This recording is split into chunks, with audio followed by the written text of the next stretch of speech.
Odam bolasi har kuni uch sinovga yo'liqadi va har doim ham ulardan ibrat olavermaydi.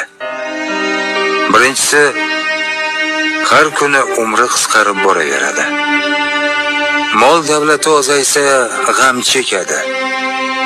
Umri kamayotgani bilan esa ishi yo'q.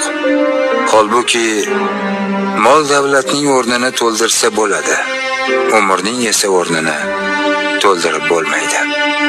Ikkinchisi, har kuni Alloh bergan rizqdan yeydi.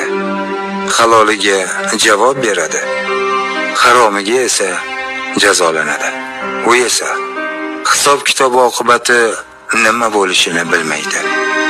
Uchinchisi, har kuni oxiratga bir qadam yaqinlashib, dunyodan esa bir qadam uzoqlashib boradi.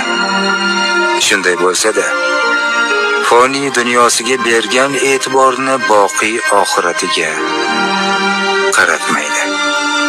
Holbuki u borar joyi oliy jannatmi yoki tuban do'zaxmi bilmaydi. Odam bolasi har kuni uch sinovga yo'liqadi